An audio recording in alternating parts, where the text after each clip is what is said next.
When it comes to SIPs, there's more than one type for you to choose. Depending on your requirement and the time frame of the investment, the type of SIPs vary. Up here, we see the different types of SIPs for you to choose from. Let's start with fixed SIP. This type of plan is quite popular with investors. In fact, it's the type of plan we saw Richie going for in the last lesson. In a fixed SIP, you invest a fixed amount at a fixed preset frequency, which could be daily, weekly, monthly, quarterly, half-yearly, or even annually. Most salaried folks tend to opt for the monthly mode. To set up an SIP plan, you simply start by picking the fund you'd like to invest in. You then select the amount and frequency with which you'd like to invest. Then it's just a matter of linking your bank account to the scheme and picking a date on which the money gets auto-debited from your account into the scheme. Because this type of SIP doesn't require any regular monitoring, it's a great option for people who have a regular income but don't have the time to actively manage their investments. That's right. That means you can also get in on the action, Sandeep. Now let's look at flexi SIPs. In this type of SIP, investors can invest different amounts of money into an SIP. Unlike a fixed SIP, in which the amount invested remains the same, the range of the investment amount is predetermined and agreed upon by the investor and the fund house.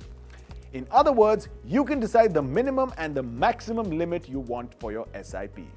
So when markets go down, a maximum amount calculated by the fund house through their formula can be invested, allowing you to purchase more units and eventually increase the total value of your investment over time. It's important to note that as exciting as this plan sounds, it does require regular monitoring and a consistent flow of cash to maintain. The next type of SIP we come to is the step-up SIP. The step-up SIP is known by many names. Some call it the growth SIP, others call it the increasing SIP, and there are those that call it the top-up SIP. Whatever you may choose to call it, there's one way it works, and here's how. In this type of plan, you can define a monthly contribution and increase it every year or bi-yearly by a fixed amount or by a fixed percentage and keep adding to your overall contribution over the years. Let's say Sandeep wants to save up for his retirement. He has calculated that in order for him to maintain his current lifestyle by the time he's 60, meaning in another 25 years, he would have to build a corpus of 13.4 crore rupees. Let's say that after factoring in changes in both inflation, and he figures out that he will have to start investing monthly SIPs of 37,514 rupees to hit his target. The SIP value can easily be calculated through various financial portals online. But what if Sandeep doesn't have that kind of money to start with? What then? Well, if he goes for the step-up SIP, he can start by investing lower amounts in the initial years and then gradually increase his investment by a fixed amount every year, eventually reaching his investment target over time. Sounds impressive, doesn't it? As we can see from this graph, if Sandeep could manage to increase his monthly investment by 5% each year, then he'd only have to invest 22,507 rupees at the initial stage. And if he can manage to increase his monthly investment by 10% every year, then he can start by investing just 11,371 rupees monthly. So with that, we've covered 3 different types of SIPs, and the very last one on the list is perpetual SIP. Let's find out a little more about this option.